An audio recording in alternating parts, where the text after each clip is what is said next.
Yeshunguang of Yunquay Summit, heeding your summons. What's this?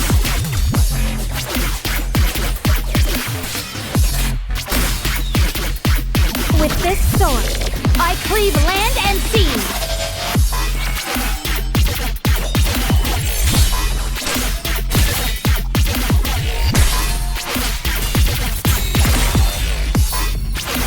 Light brings the dawn.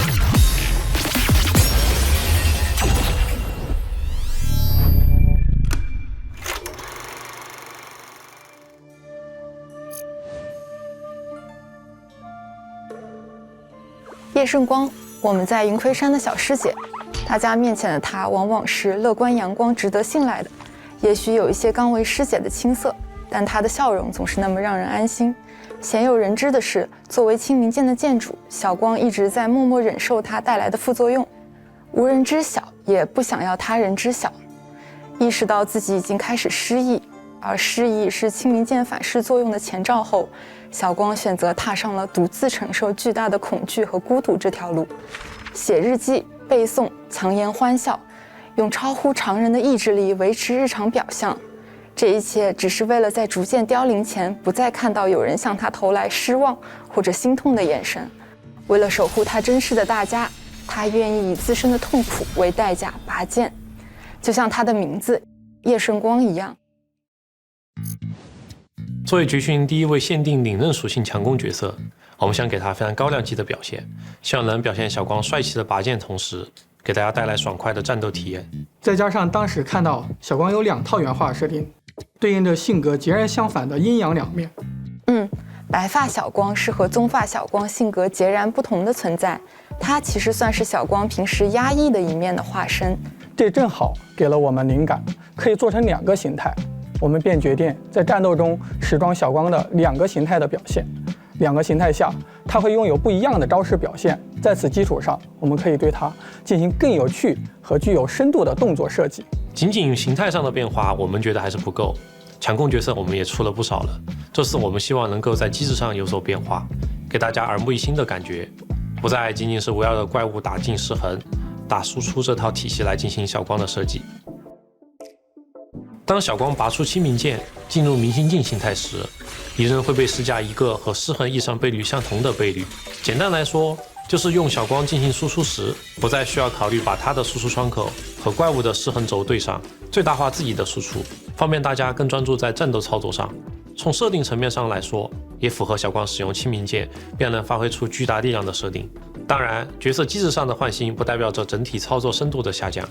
低门槛高上限是我们进行战斗设计的一贯宗旨。我们也对小光进行了很多派生和额外招式的设计，展现清明剑剑主飒爽的风姿，大家也可以发掘它更多的可玩性。同时，同期上线的可以限时免费获得的冰属性 S 级代理人赵，也可以很好的与小光进行搭配。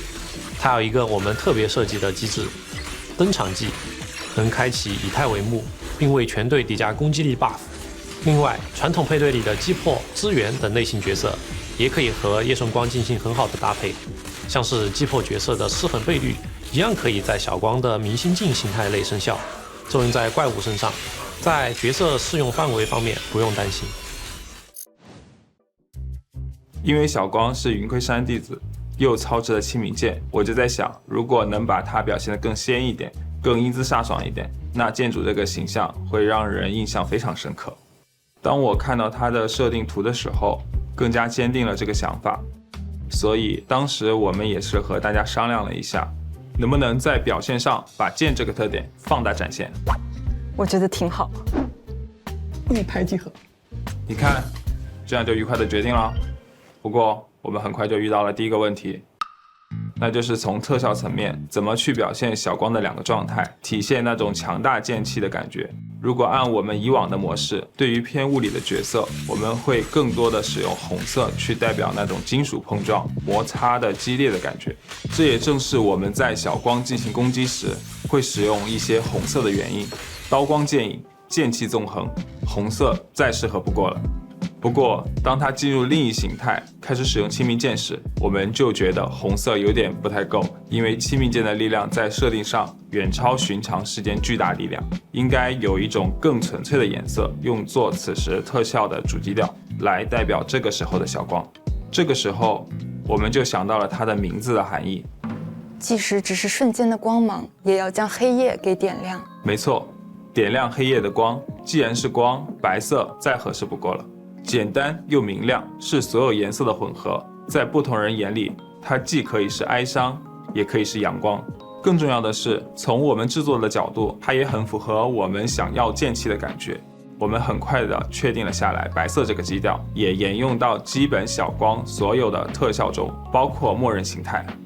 大家可以看到，在现在的版本里，默认形态下，我们在特效上用了白、红两种颜色，与明星镜形态纯粹白的感觉有所区别的同时，既用红色体现了一些基础的碰撞的感觉，也用白色作为一个贯穿所有形态表现上的色彩语言，把我们对它的剑气、对小光整体的一些印象也一起体现了出来。这么多小巧思，小巧思可不止一个。我们接下来聊聊小光的动作。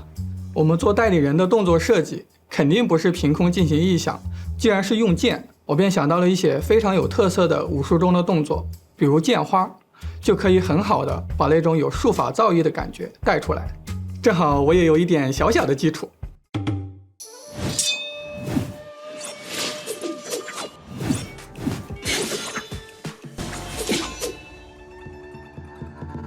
动作老师全是绝活，多才多艺。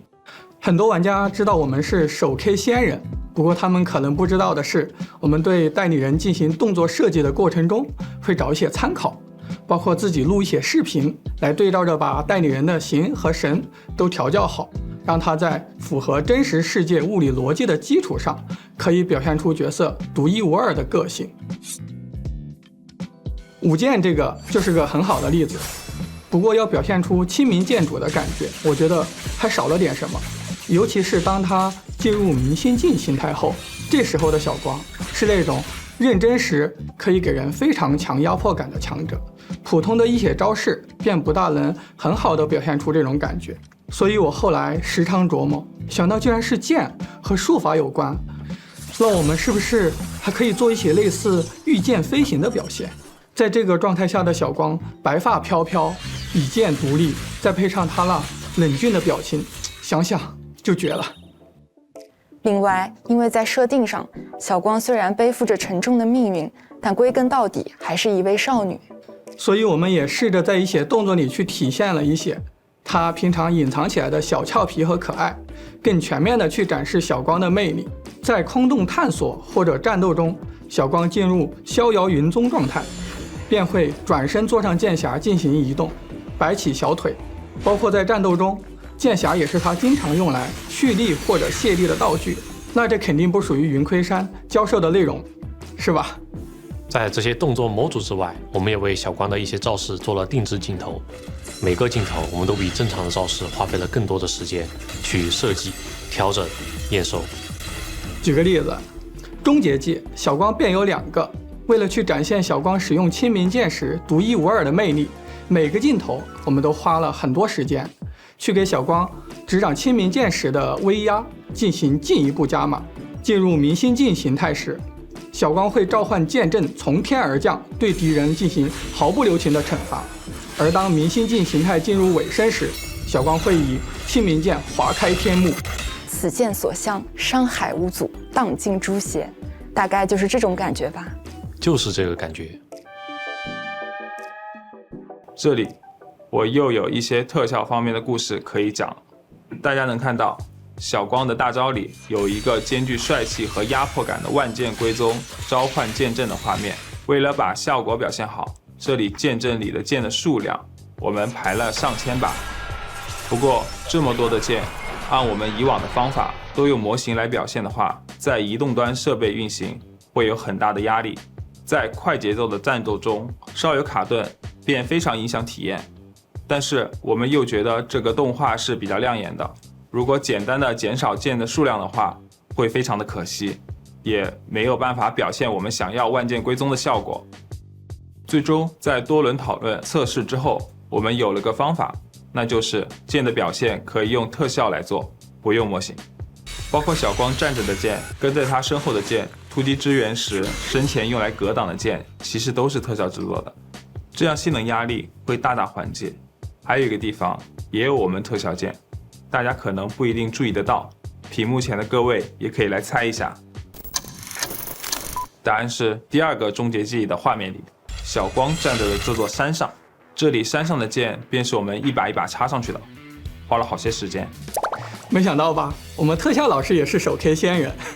这里的山也是我们找场景老师特意定制的，给小光一个落脚的山，能给我们更多镜头设计的空间的同时，可以把小光的那种强大自信的感觉表现出来。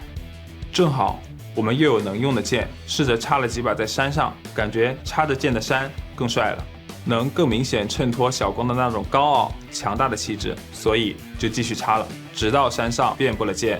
最后整体效果感觉也是挺不错的。这就是我们为小光定制的 Unity 插件。总之，为了提升整体的表现，大家都会提出自己的想法，为角色表现添砖加瓦，在有限的时间内，尽可能的把角色最佳的战斗体验呈现给大家。不过，若要赋予角色有力的打击感，那还有不可或缺的一点。当代理人的动作和特效具有雏形的时候，就轮到我们音效来为角色的视听体验垒上最后一块砖瓦了。对于绝区零的音效设计，我们一直以来的共识是要在符合现实世界发生的规律上，赋予声音独特的风格化体验。在写实的方面，我们希望声音的音色和轻重急缓能体现出角色的性格特点和武器的风格。而在塑造音效的风格化时，我们会根据操作手感设计更多的音色变化，夸张化表现一招一式的动态起伏，来达到更爽快的战斗体验。以小光为例的话，剑是它最具代表性的元素，而它用剑的方式又很多变，这也成为了我们设计声音的着眼点。在正常状态下，小光用的是普通单手剑，而在明星镜状态下，他则手握亲民剑。此外，他还能驾驭各式各样的小飞剑。我们需要在不同的剑之间找到共性和差异的平衡。经过讨论之后，我们从美术表现和故事设定找到了突破口。小光的招式视觉上是红白色的风格，会让我们联想到宝石火彩的质感，所以我们在普通的剑身基础上，为小光的各种刀光和剑气赋予了一些光泽和晶莹的色彩。而对于飞剑，它的特点是速度快、数量多、规模大，我们会联想到弓箭箭士穿梭的咻咻咻飞行感，所以音效也会往速度感和穿梭感的方向去实现。同时，我们也会通过更加粒子化的声音处理手法来表现飞剑庞大的数量感。对于亲民剑，其实一开始看到这么有张力的特效也是无从下手。后来我们发现它的设定上比较有意思的是，亲民剑会自己选择主人，仿佛有一种灵性，所以我们决定赋予它一种流动质感的声音风格。剑鸣声会引导和串联起整套音效的表现，让亲民剑仿佛具有攻击的自我意识。这种强大而又令人恐惧的活物感，来跟普通剑状态做出差异，也能暗示明星镜状态下小光发生的性格变化。在敲定了大的设计方向后，其实我们的工作才刚刚开始。对于绝区零这款偏高速战斗的动作游戏而言，为了保证每一个音效的表现，我们会精确到帧去拆分攻击的节奏，确保在匹配画面的同时，又能突出其中的重点。比如说，变身后小光可以快速穿梭斩击敌人，速度频次快，方位变化多。那我们需要找到这套技能中最重要的打击反馈点，比如说手段攻击、节奏变化的地方，还有终结攻击的位置，去着重强调它们的打击力度，进而形成起势和收拾的仪式感。而为了串联起这些节奏重点，我们会在过度的打击表现上去做关联感，通过音调变化、强弱交错等手法来形成流动感，让持续命中敌人的反馈能被感知到。为了更好地表现小光出招时快速穿梭在画面的不同位置，我们也会打破画面框架的束缚，主动去设计一些创新性的声音节奏和方位变化。这一套技能音效的实现，其实就像设计打击乐器一样，我们想要去定义整套技能的声音节奏，将声音放置在听感最酷的时间点来触发，在确保听感流畅的同时，能给到大家最爽的听觉体验。其实绝区零项目组的同学们初心都是一致的，那就是想要不断给大家带来独特生动的角色体验。虽然这个过程难免历经波折，但也是因为玩家们的期待和鼓励，让我们能在相互配合的过程不断打磨，克服诸多困难，把我们满意的作品呈现给各位玩家。说句结束语吧。那我们就跟小师姐叶圣光在绝区零 2.5 版本中相见吧。这咋不提前说呀？没事，你问吧。是任老师，你自己更喜欢小光的棕发形态还是白发形态？我肯定还是更喜欢白发形态的小光，他会有戏剧张力，他会更有魅力。白发形态更帅、更炫、更酷。红瞳白发谁不喜欢呢？我更喜欢他的棕发形态吧，因为棕发形态下，她更像是我邻家的小姐姐，会给人一种邻家小妹妹的感觉，邻家女友的感觉，很喜欢。哎呦，脸红了。